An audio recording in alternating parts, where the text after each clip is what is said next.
YouTube is dead. Or to be more accurate, I should say that the YouTube of old that we once knew is dead. Hello everyone, my name is Takuya and welcome back to the History of Everything podcast YouTube channel. And today we're going to be telling you a very special story, something that hits very close to home to, I'm sure, a lot of you that are watching this now, and especially to me personally, considering the last video that I put up. The reality of the situation is that things really have not been the same on YouTube since the adpocalypse shook its very foundations back in the year 2017. And I'm sure that a number of you are looking at me right now and you're wondering, well, Stack, what are you talking about? What do you mean an adpocalypse? Well, my friends, allow me to tell you a bit of a story. First things first, I'm going to need to go ahead and explain exactly what it is that we're going to be covering here today. So this video is effectively going to be divided into several parts. Number one, what exactly is an adpocalypse in the first place? When and how did the adpocalypses happen? And yes, I am saying that in a plural form because there were, in fact, more than one. And finally, what's next? Well, first off, what is an adpocalypse? The YouTube adpocalypse is a site-wide term that was coined in early 2017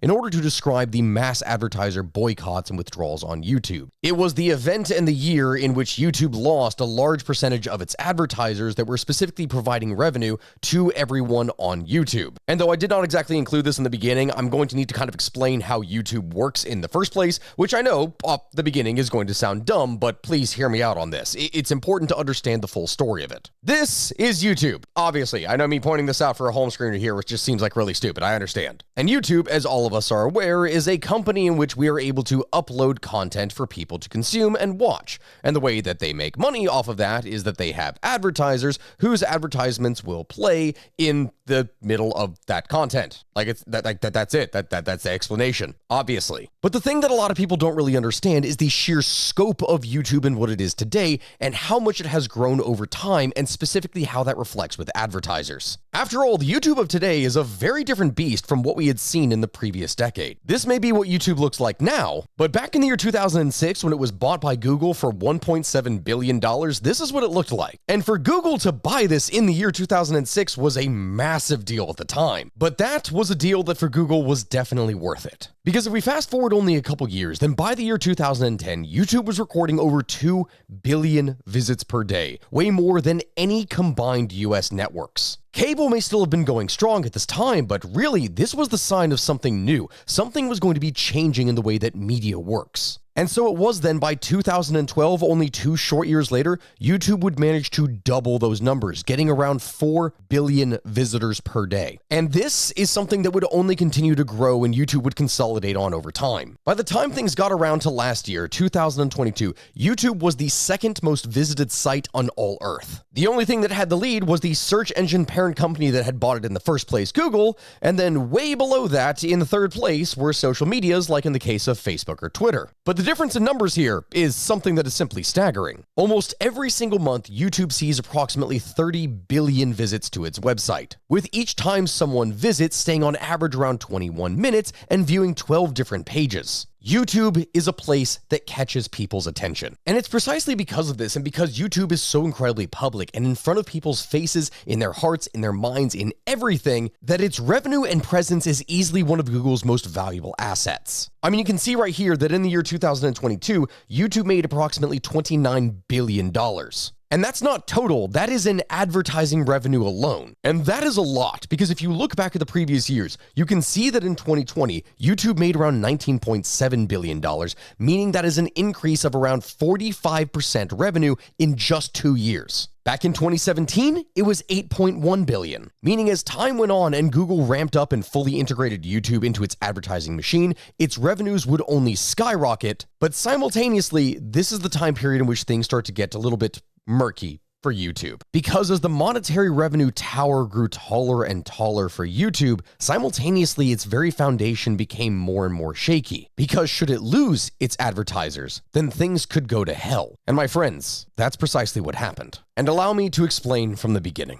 Across an 18-month period covering starting in 2016, YouTube was subjected to a major advertising boycott. Today, this is most often referred to as the adpocalypse, a term that was coined by Felix Schellberg, most commonly known as PewDiePie, the platform's most subscribed creator. You see, my friends, it is during this period that a large number of very high-profile brands began to very quickly and quietly withdraw their advertisements en masse. This was done after it was discovered that a number number of their advertisements had been placed via the platform's automatic algorithm in thousands of different videos which broadcast messages that many could term to be hateful, filled with violence, or perhaps extremism. And that is something that no brand today really likes to get itself involved with: naughty opinions. As an example of this, in February of 2017, PewDiePie, the most subscribed YouTuber at the time, came under fire for posting videos that YouTube deemed to be anti-Semitic and hate speech. And when I'm talking about this, guys, obviously I cannot show everything that I'm talking about now. I can't even put in the audio clips, because if I do,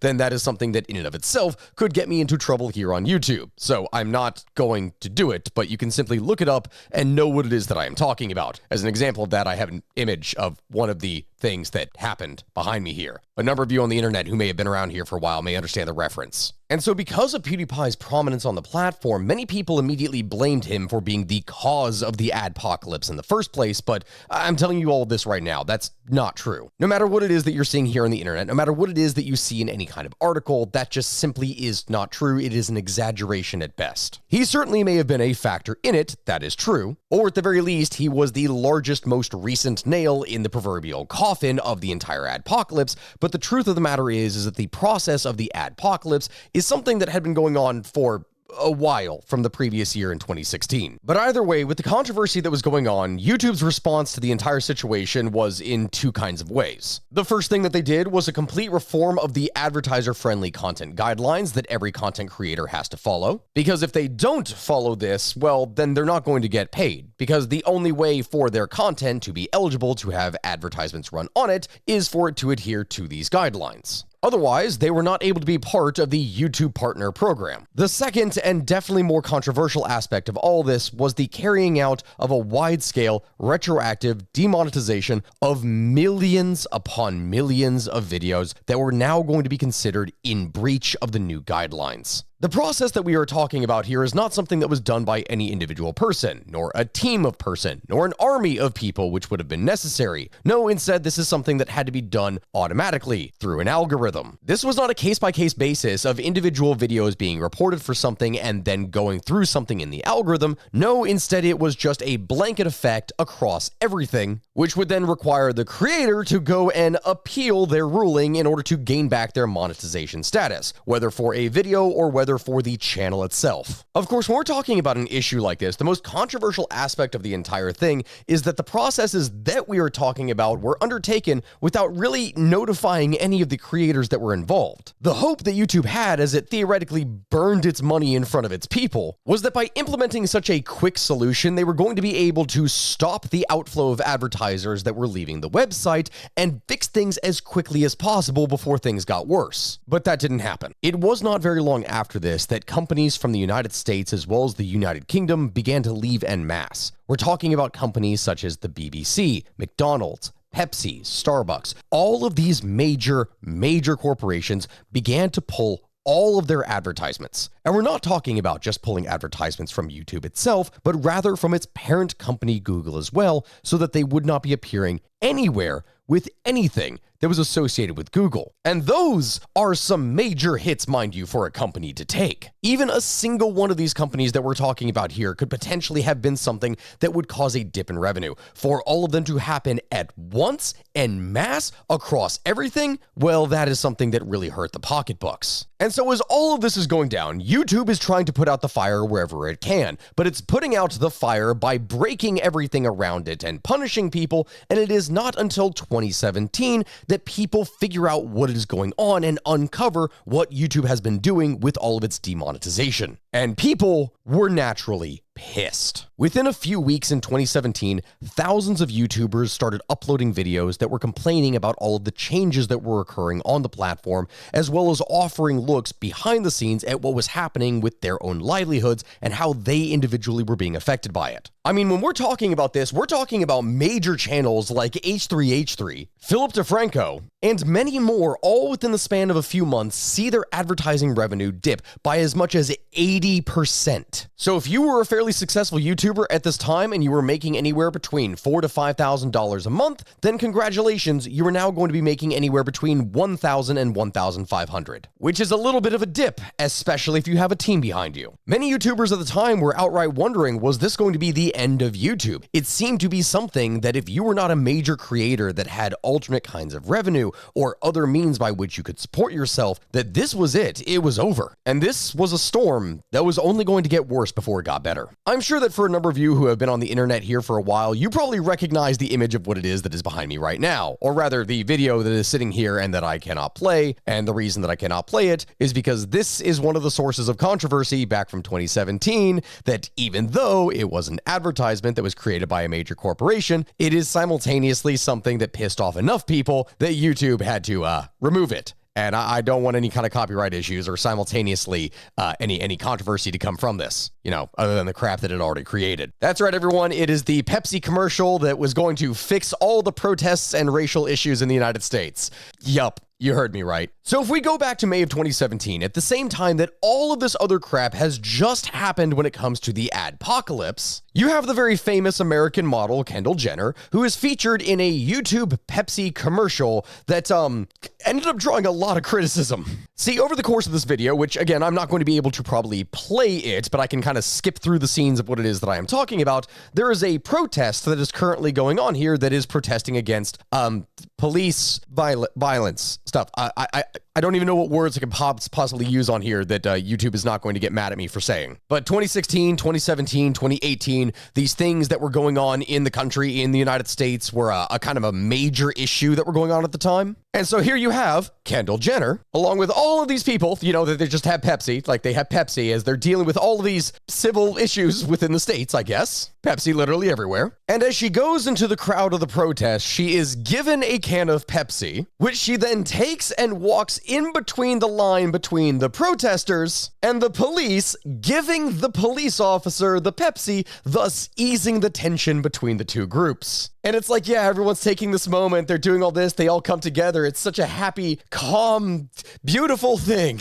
Except not really. The entire thing was just dragged through the mud everywhere. No matter what side that you fall on in the political spectrum, people thought this whole thing was incredibly stupid. So then how is this related to the adpocalypse, you might wonder? Well, here's the thing. Even though it was not a YouTuber that went and created this advertisement in the first place, it was something that was done by an advertiser. The outcry of it was so great across YouTube, across, well, the general public and everywhere else, that Pepsi decided to instead pull all of its advertisements from YouTube because it was receiving just that much outright hate for this. Well-deserved hate, to be fair, like definitely well-deserved hate, but it was still something that at the time would only further the cycle of advertisers that were leaving the site, thus hurting revenues for everyone else. And so it was then that during the summer of 2017, advertisers continued to dwindle even more and more and more. With less revenue that was available, now YouTube had to start prioritizing what kind of channels were going to be getting advertisements, and in order to be safe, they had to show advertisements on channels that they could only consider to be family friendly. There would be many content creators at the time that all of this was going on that would joke around saying, haha, yeah, our overall worth has decreased because we're not family friendly enough for YouTube. And we joke about that, but the reality is that that is pretty much the case. Even if major creators were able to ride out the storm, this still meant that for any of the medium or smaller creators, that this was going to be something that hurt them astronomically more without the ability to get other kinds of revenue. And as a result, this caused many smaller creators to just outright leave the site altogether, or for those that did stay, becoming extremely discouraged and changing their type of content. Most creators who did stick around had to do things that were different, changing around their thumbnails, their video titles, anything that they could do in order to remove aspects that potentially could be not friendly in order to avoid their content being demonetized. And the thing is, while all of this is bad, it wasn't going to be something that was necessarily going to last forever, or at least not this part of the adpocalypse cycle. By the end of the year in 2017, YouTube seemed to have recovered, at least for the most part. Advertisers had returned and were encouraged by the large-scale changes that YouTube had made, thus bringing back the revenue that they had sorely needed that year. But even if YouTube was regaining back its strength, at least in financial terms, it was not gaining its strength in terms of its content creators and the people that made the site what it was. Behind the scenes, the platform was still in chaos. And that is because the creators, the very people who were responsible for YouTube's success in the first place, the ones who created the videos to go on the site to have advertisers want to place their advertisements on the service in order to make money in the first place, well, these individuals were still going to be embroiled in a bitter and lengthy battle with the site over their own creative freedoms and what fair distribution of revenue they may be able to obtain. Because for many of the creators that we're talking about, the new guidelines that they were putting in were simply too restrictive, punishing any form of creativity and guiding new and existing creators towards making simply more, well, simplistic and inoffensive style content, things that didn't push the envelope, things that didn't take chances, things that didn't do anything interesting. And of course, at the moment that we're talking about this, there were certain types of channels that were definitely hurt harder over others. If you were a person who would make videos playing video games, if you were a person who would make independent news, or if you made documentaries about specific subjects, then you were probably going to be an individual that was now finding yourself in a position where you were really unable to make money from advertisers. These were areas within media that were inherently going to find themselves bearing the brunt of most of the scrutiny of YouTube,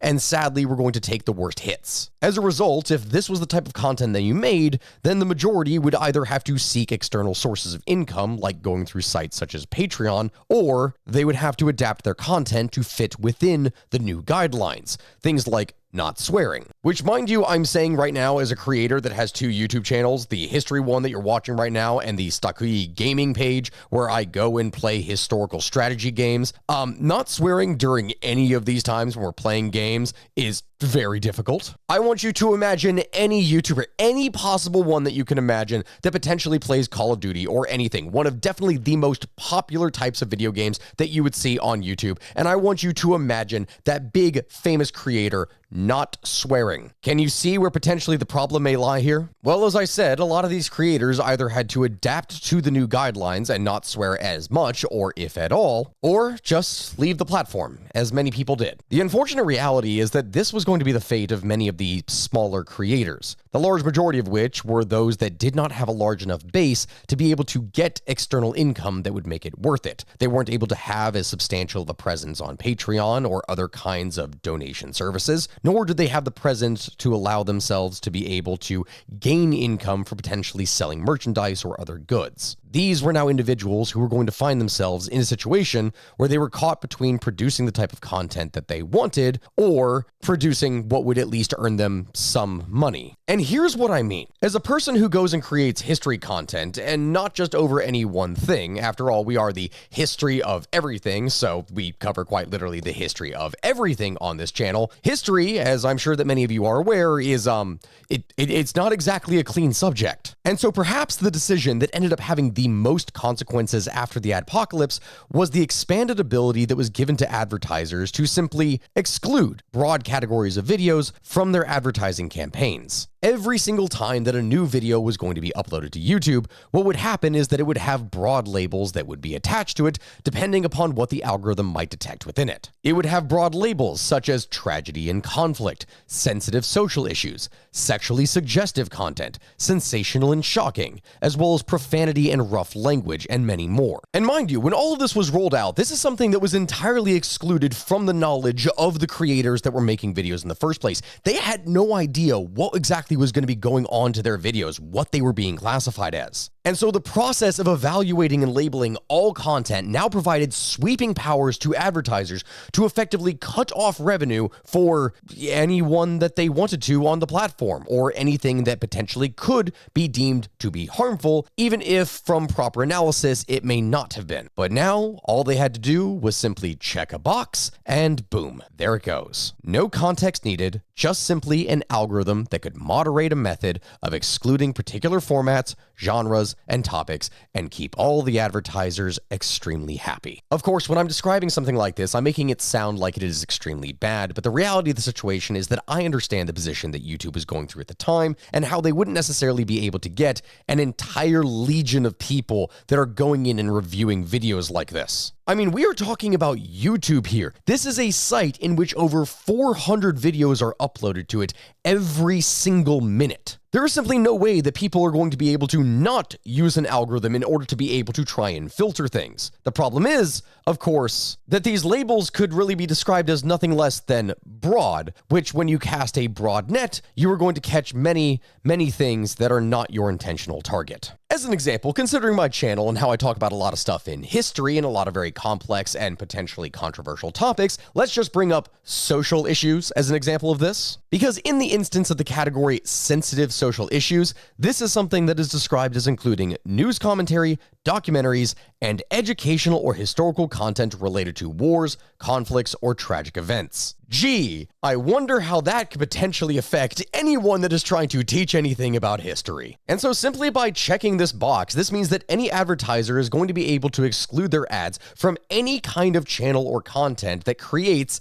this type of media, this type of content. Anything that is educational doesn't really matter. With a single click, they can just get rid of it. And so for the creator, this signals that there really is no money in it, and that you can only really create something like this as a hobby, because if you try to do it as a job, you're not going to be able to make any money from it. And by that sense, there's no point in really putting in any effort. So okay, what to do then, you may ask? Well, as you can see from the image behind me here, make family-friendly content. The problem was, as people and YouTube would very unfortunately discover, is that family-friendly content was not necessarily always, family-friendly content. And this would bring us to the second adpocalypse. Obviously, in the next part of this video that I'm going to be bringing up here, I can't show the videos necessarily in question that we're going to be talking about, but you can already see from some of the images behind me here, because things get really weird at this point. The short of it is that back in November of 2017, people started to have more concerns regarding kids' content that wasn't necessarily kids' content. It was content that was very improper for children to see. And naturally speaking, for advertisers, this was going to be something that was going to make them deeply concerned, causing Mars, Adidas, HP, and Deutsche Bank to all begin to pull ads from YouTube again. YouTube would end up responding to the situation by publishing a blog, taking an official stance on the matter, and begin deleting channels that were involved in the creation of very inappropriate content. And do you know what the name for this entire situation was? ElsaGate. Yeah, I know. For those of you that are watching right now, you can see the image that is behind me here. Yeah, that's an interesting thing to see here in the first place. I don't know what else to say on that. But wow, okay, we are going to need to dive into this now. So as you can probably guess from the name ElsaGate in the first place, this is something that is a combination between the name of Elsa, the character from Disney's Frozen, and Watergate, referring to, well, it being like a scandal. And this is the term referring to the controversy surrounding some seemingly child-friendly videos on YouTube and the YouTube Kids app, which contain themes that most certainly were not appropriate for children, as a kind of clickbait in order to be able to get people to watch them and continuously watch them in order to generate revenue. I mean, I'm saying this right now for any adults that are watching this, but if you just go and look up ElsaGate videos as an example to know what it is that I'm talking about, you are never, ever going to want to let any of your children go and view anything like this, because it's just disturbing and weird. Most of the videos that we're talking about here that would be wrapped up under the ElsaGate terminology would include different things like violence. It would have adult themes that would go with it involving cartoon characters or people dressing up as cartoon characters. Varying different types of substance use, as well as just downright toilet humor. And I don't mean like someone making a fart joke or anything like that. I mean literally featuring large amounts of excrement in many situations. Things that for many of the kids that were watching this, they weren't really able to process what was going on, but it is something that in many cases would upset them. Now, most of the videos that we're talking about in this situation were simple live action films or crude digital animations. It wasn't anything that was high budget or brow or more productive. But because of how low quality these things were, they were able to pump out dozens upon dozens, hundreds upon hundreds, thousands upon thousands of these crappy videos in order to spam them in front of children as much as possible. And so despite the fact that YouTube's age restriction should normally stop these kinds of things appearing in front of children because it verifies and checks the content beforehand, that is not something that would happen with these videos because they were able to circumvent the algorithm by going and including many different details, hashtags, and just phrases in titles and other things that would allow them to appear in front of as many people as possible. I mean, just take a look at this picture behind me as an example, and there's many, many, many more just like this. Sandwich, Runner, Poppy, Playtime, Animation, Talking Ben, Minecraft, Choose Right, FNAF, 9LG. They're nonsensical. It doesn't make any sense. But by including as many of these specific buzzwords as they could in a row, it guaranteed that at least one of those was going to be a search term that a parent might plug in order to put an iPad in front of their child while they try to take care of some work. Or if not that, then the autoplay feature of YouTube would end up putting such videos in front of the children eventually after being cycled through the algorithm several times. I mean, we're talking about situations where in order to capture search results and attract attention from users, these videos would typically include things in their titles like education, the names of famous characters like Spider-Man or other things. They would include popular nursery rhymes like Johnny Johnny and The Finger Song. They would do anything that they possibly could, stealing whatever buzzwords they could from actual legitimate children's content in order to be able to put as many of their videos out in front of children as they possibly could. And so you may be able to see if I zoom in right here on any of the stuff behind me here, but some of these videos wouldn't necessarily go very far, only getting a couple hundred views, but then others would gain tens of thousands or even millions of views. Many of these suspected to be built up over time by autoplay features, again, on YouTube. Now, when I'm explaining this concept, that's not necessarily saying that all of this was brand new, because it, technically speaking, wasn't. People had already been aware that this had been going on since at least 2016, and there had been plenty of criticism that was directed towards it. But considering all the controversy and everything that was happening in 2017, when demonetization was becoming a very real issue for YouTubers, and this kind of content was being churned out by the thousands and making millions of dollars, well, that was something that was going to create a bit of a problem because advertisers didn't want their advertisements going on inappropriate content in the first place, as we quite literally just discussed. So in August of 2017, YouTube would go and announce its new guidelines on content and monetization. In an ongoing series of efforts to demonetize controversial and offensive videos, it would announce that content creators were no longer going to be able to monetize videos which made, quote, inappropriate use of family-friendly characters. In November of that same year, it would announce that it would immediately implement a new policy that age restricts this content in the YouTube main app when flagged. Now, even when we were talking about channels that would make this type of content, the really disturbing part about all of this is that it wasn't necessarily just using cartoons and characters of people, but rather including actual children. I obviously cannot physically show what it is that I am talking about here, but we are talking about videos in which children would end up doing dangerous or inappropriate activities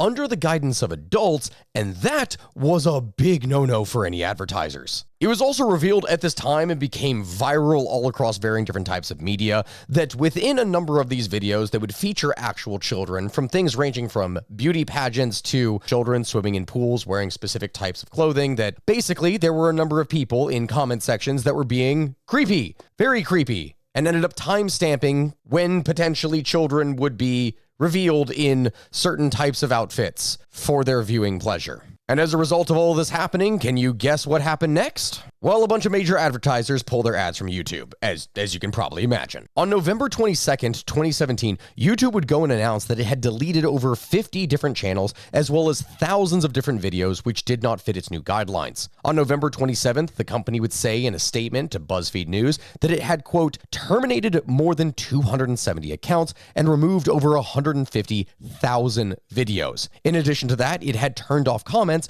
on more than 625,000 videos that were targeted by child predators, which included real children in it, and removed ads from nearly 2 million videos and over 50,000 channels that were masquerading as family-friendly content. Which, my God, sounds bad, but my friends, it is only going to get worse. Fast forward a little bit of time, and in January of 2018, YouTube would go on to further update its policies, changing it so that in order to get into its partner program, you would need to have over 1,000 subscribers and simultaneously 4,000 watch hours on your channel. And that's not in total, that is 4,000 per year. And for a number of people, this may not seem like a very big problem, but for a large number of creators, this was. If you, as an example, were an artist that went on to create a lot of miniature shorts, things that were typically only between 1 to 3 minutes, then this was something that was a massive problem for you. Because obviously, you could have 100,000 views on one of your videos, but that is going to have significantly less watch time than someone who, say, uploads a 30-minute gaming clip. Simultaneously, arguably, your content takes significantly longer to produce in the first place. And so naturally speaking, people were fairly upset when these new changes were implemented in YouTube. But wait, there's more, because this is when Logan Paul would come into play. Yes, I'm sure that a number of you who are watching right now are already aware of Logan Paul, who has been a rather interesting figure on this platform, to say the least, for the longest amount of time. And it is during this time of change and issue within YouTube that he would in turn piss off everyone, as well as make things even more scandalous for YouTube by reacting to a literal corpse on one of his vlogs. Like, no, I'm not kidding. If you all remember when that whole thing went down, obviously the whole thing is right here. Like, you can see people making videos about it. You can see the reactions to it. You can see cut-ups of it. And I can't obviously show the different things on here, but that was that was a pretty big meme or slash news thing back like 4 or 5 years ago. In the video, Paul and his friends would go and tour Japan's Aokigahara forest, where they would encounter a man's body. And instead of turning the camera off, Paul walks up to the body, and he doesn't stop there. He zooms in on the man's hands and his pockets, and it's just all around incredibly insulting. In post-production, Paul does go on to blur the man's face, but it's really hard to see the video as anything but an egregious gesture of disrespect. It's incredibly insulting that this is something that would be put onto a platform like YouTube for views. And so within hours of posting this video, Paul naturally was trending, except not in the way that he would normally want. Everyone across the platform, celebrities, news people, YouTube, in general, every single kind of person was pissed, and there was hardly anyone that was supporting him during this time. Now, I'm not going to dive further into that because obviously Logan Paul is different now, 5 years later, than he was back in 2018, and has completely shifted how he performs his stuff, so I'm not going to dog on that all that much. But this is something that definitely was going to create some trouble within YouTube. Again, because what was going to happen was that YouTube was going to react with a very familiar strategy. What it was going to do was impose heavy restrictions on its partner program and sharply limit the number of videos that were monetized with ads. In a January 2018 blog post announcing the changes, there was a man by the name of Robert Kinsel, who's YouTube's head of business, that said that the move would, quote, allow us to significantly improve our ability to identify creators who contribute positively to the community, adding that, quote, these higher standards will also help us prevent potentially inappropriate videos from monetizing, which can hurt revenue for everyone. Gee, wow, I wonder why that was a thing.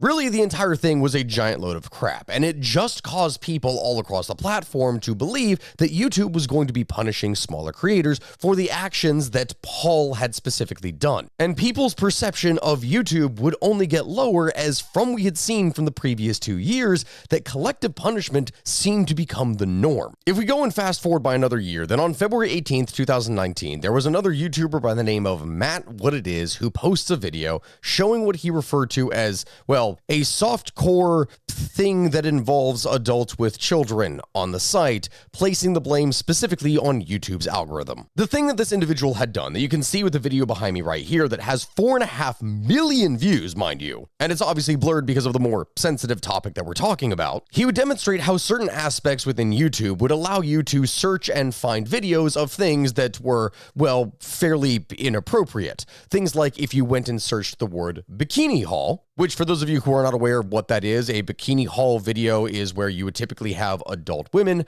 that would go and show varying different garments that they have purchased, usually like bikinis or other things. You have a number of people that are influencers for different kinds of positions that go and create content like this that is based around clothing, and you would usually, mind you, have more attractive individuals that would want to show off their body utilizing things like bikinis. But the unfortunate reality of what was being found is that simultaneously, while searching for things within this genre, you were also capable of finding similar things that involve children. Now, the thing when it comes to these types of videos is that there is nothing inherently immediately wrong with them in the adult sense. They're not of that nature in their own right. But the problem is that this would open up these types of videos to all kinds of different creeps on the internet that would go into the comment sections of these videos and timestamp sections that would suit what it is that they wanted to see. And so Matt would then go and tell his fan base to please go and report to the companies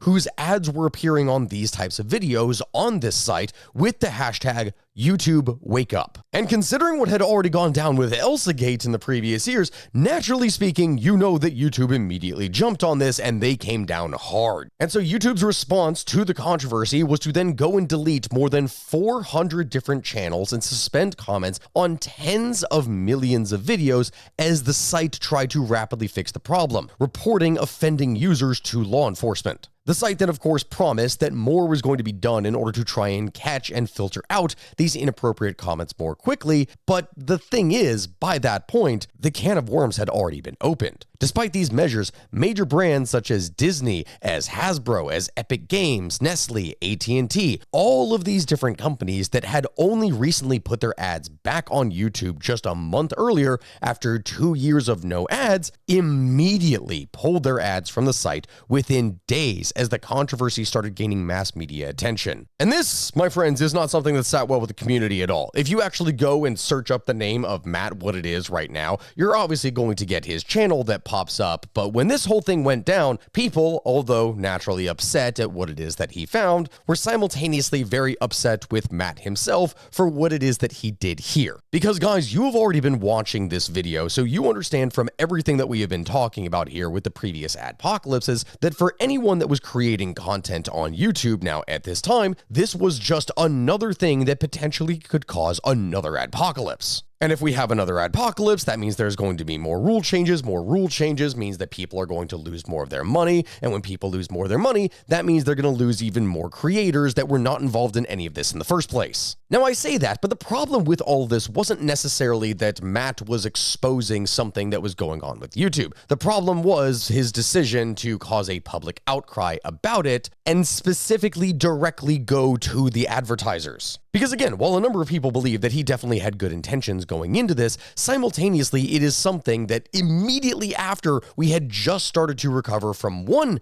adpocalypse, now we were going to enter immediately into another one. Like overall, it just seemed to be something that in the long term was going to end up hurting the creators themselves on the platform. But no, my friends, this is not the only individual during this time to kick the proverbial hornet's nest, because what would happen at this time in 2019, later on that year, is arguably one of the biggest new waves of the adpocalypse that would ever occur, and is something that to this day is still something that is fairly controversial on YouTube. We are talking about the Vox adpocalypse. On May 24th, 2019, a Vox reporter by the name of Carlos Maza began contacting YouTube demanding that they demonetize and stop hate speech on the platform after a conservative comedian and online talk show host by the name of Steven Crowder repeatedly would make jokes at Maza's expense that was based on several factors: his ethnicity, his politics, his sexual orientation, and the entire thing, when all this went down, was a massive mess. And what would happen afterwards is that Maza's thread would end up going viral, and public pressure would try to force YouTube to issue some kind of response. Which, for a number of you that are confused about what it is that I'm talking about in the first place and are not aware of who Steven Crowder is, there are sections of YouTube that are divided into different kind of political spheres. And Steven Crowder was one of the biggest aspects of YouTube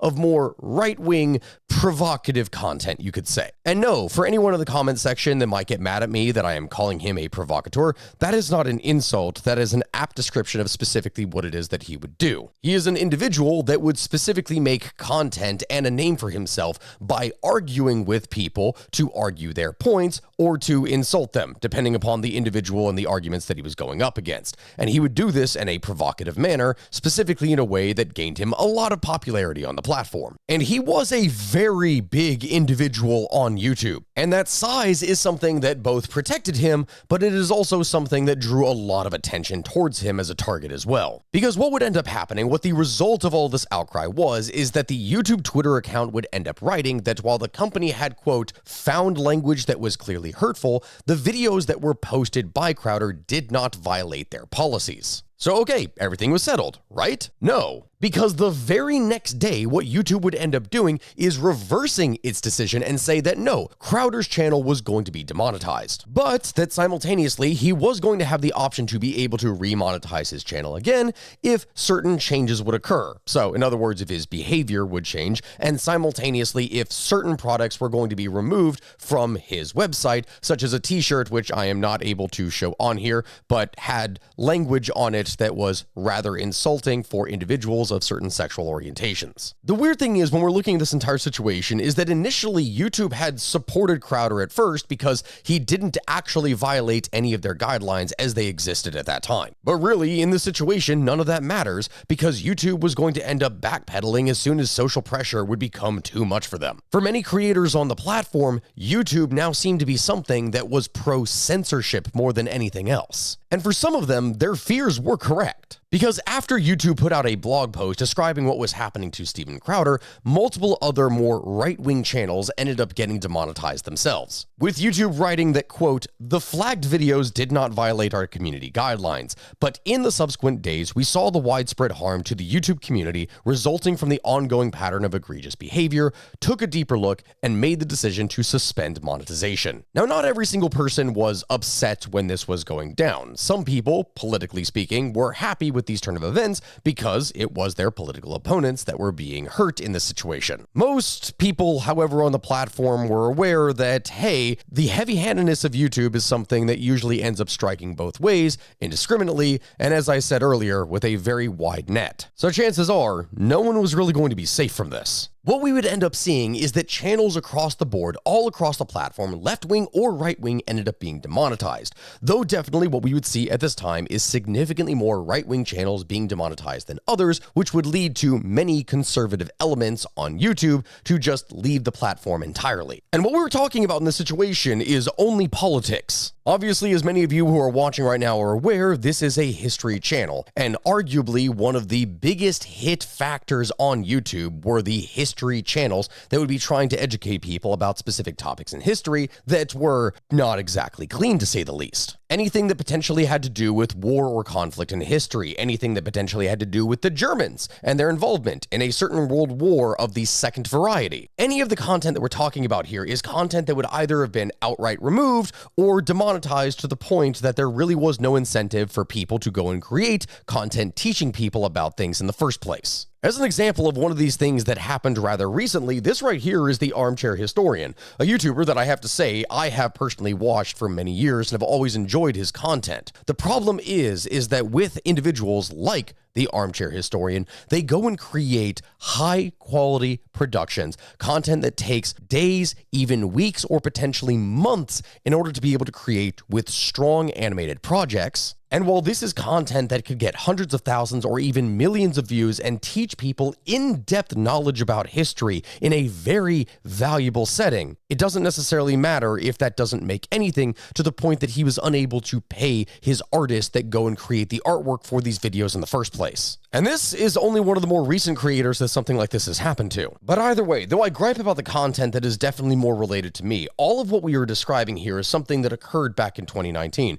And I myself am a YouTuber that didn't really get started until creating things in 2021, but mostly going into 2022. So I'm a little bit late to the game here, to be honest. And since all of this was back in 2019, there have been relatively fewer incidents since then, or at least the incidents that have occurred within YouTube have been relatively minor since then, though people have always been afraid that another adpocalypse, an adpocalypse 5.0, is something that is coming. At this point, what we're doing is something that mixes history with hypotheticals, because arguably the greatest, or I guess you could say in the scenario, worst contender for potentially causing another controversy that could lead us to another adpocalypse is what has been happening with family vloggers. Which for a number of you watching this right now are probably a little bit confused, like, Stack, what do you mean family vloggers? People that record their families? Yes, precisely that. The only documentation that most people have of their birth and childhood is older photographs of their younger selves, maybe some home videos, along with whatever stories their family members remember about that time period. But in this modern day and age, for a growing number of children, the more intimate details of their lives, from their birth, their sickness, every single thing that they potentially have experienced, is not something that is known by just their close family circle. Instead, their lives are being posted online for thousands and potentially, in the case of some channels, for millions of people to see. And their lives have been, amazingly enough, one of the most profitable things for their family since they came into existence. Or maybe even before that, in the case of those who would create pregnancy vlogs. The phenomenon that we're talking about in this case is family vlogging, something that is a subgenre of YouTube that in order to kind of explain what it is that I'm talking about, it is creators who would make things that are talking about their daily lives. But not just their own lives. It specifically, oftentimes in many of the cases of these channels, focus on their children. Though even now, if you go and search family vlog on YouTube and you bring this up, what's going to be popping up instead of just actual family vlogs is the controversy surrounding family vlogs. People may be criticizing it a lot now, but the reality of the situation is that people have been criticizing this type of content for many, many years. It is only something that has grown with controversy over time, even if it has been successful for many years for some people. But hey, this is only a small section of the video that we're talking about right now. I'm not going to do an entire video that is dedicated to just family vlogging. Though if you wanted to see a history video that was covering all of the different screwed up stories of family vloggers over the year, then that is definitely something that I can do, but you'll have to let me know down in the comment section if that's something that you want to see. But that all being said, in order to touch upon it briefly and why this is something that people are afraid could potentially cause another adpocalypse is because of the recent 8-passenger controversy. What we're talking about here is the story of a prominent mom influencer by the name of Ruby Frank, an individual who ran the now defunct YouTube channel of 8 Passengers along with her husband Kevin, who was arrested this previous month in Utah on 2 accounts of aggravated child, abuse, to say the least. Now, I say these words, but I am not going to describe what it is that her children had to go through under her care and her specific interpretations of how she would teach her Mormon faith. That is something that is, that would need an entire other video in and of itself. And that's not something that potentially I could get into right now, both in terms of time and simultaneously because, that potentially would be a whole other issue that we would have to take up here with YouTube. And while I'm talking about this as potentially being the cause of a new adpocalypse, when it comes to criticizing things for family vlogs, this is nothing really new. People have known that this stuff is demented for many years. One of the other things that a number of family vlogging channels have done is to take advantage of their children's hardships specifically for views, and there is no finer example of this, I think, than this individual that you can see behind me right here, Jordan Cheyenne, because what this individual had done is that after finding out that their dog was sick, she took a video of herself with her son in their car as she tried to comfort him, explaining the situation to him, which, okay, is a little bit weird off the bat, and you're probably going to think, hey, that doesn't seem like all that much of a problem, I guess, even though it's weird and that she's tapping into tragedy. But what was worse was that it was manufactured, because what she had done was proceed to accidentally upload the raw footage of the video rather than what she had edited together, in which she is specifically trying to make her son pose for a thumbnail as she pretends to be crying and telling him that he needs to cry while he is crying, and tell her, "Mom, I am seriously crying," as she continues to try to find the right angle to create the thumbnail that she needs. It is horrible. When we were talking about what these vloggers do and how prominent they are on this platform, it's one of those things that is just, it's shocking for a lot of us, because to have your initial reaction to something like this be to film your grief, to film your child's grief, and then upload that as a video for other people on the internet to watch is just, it's something that completely skews all sense of reality as people are doing this specifically for money. It's one of the key reasons why, although people have seen me personally personally, when I've created content for like my gaming page, or in some cases, some of my educational history content where my daughter is featured in it, that we do not like to utilize her prominently. And it's one of those things that I need to kind of go ahead and clarify and explain, because I know that there's going to be individuals that are in the comment section that are going to call me a hypocrite for having my daughter in my content in the first place. Well, my friends, there's a reason why you don't really see her as much as what you used to. The reason why my wife and I do not utilize our daughter in our content nearly as much as what some people do, despite the fact that people really love seeing her, is because, quite frankly, we don't want to use her for money. If she wants to appear in something that she wants to, then by all means she is able to, but simultaneously we do everything we possibly can now to limit her presence specifically on the internet in front of people with her face, because people can get really creepy on the internet. I mean, the amount of times that my wife and I have received extreme amounts of hate for the fact that we are in an interracial relationship is something that is, I mean, it's saddening. And a large amount of that hate has specifically been directed towards our daughter for being a mixed race child, which is something that I don't think is fair for any child or anyone to go through for that matter. And so that is why we really don't like to put her out on the internet very much. But when it comes to these family vloggers, this is just something that for them, that's their entire way of life. That is all of their money. And so the controversy that they constantly generate around this type of content is something that, considering how many things have come out in recent years, is what makes people believe that we're going to be seeing another adpocalypse specifically because of individuals like this. This all being while an economic recession has reduced the amount of advertiser dollars that are in the system overall, which only hurts creators more in 2023. But that's really all it is that I can say right now. And that is the story of the adpocalypse. Are we going to be experiencing another one here in the future? Well, we don't really know. Potentially that's going to happen. After all, this is YouTube, and controversy is a part of the name of the game, but really, who can say more? You yourself have probably seen for a number of the creators that you watch that many of them have to push things like Patreon. They have to push merchandise. They have to push different things that they utilize in order to gain alternate sources of revenue. Because the reality of the situation is that YouTube just isn't nearly as lucrative now as it was, say, 4 or 5 years ago. The amount of advertiser dollars that people receive is reduced based off that content, unless they produce specifically curated content that is family friendly for everyone. And so on that note, I will go ahead and leave you all here today. And from that, apologize and hopefully give you all an explanation of why at many different times I push Patreon, why I push my coffee, why I push all these different things. Because the reality is there is a good chance that every single time I make a video, even when it's something that can take 4, 5, 6, however many days to create, that in the end, it's going to be for basically nothing. Everyone, thank you very much for watching. I hope that you understand the YouTube adpocalypse better, and please let me know in the comment section below what it is that we should do next. Remember to like, comment, and subscribe, and I will see you all next time. Goodbye, my friends.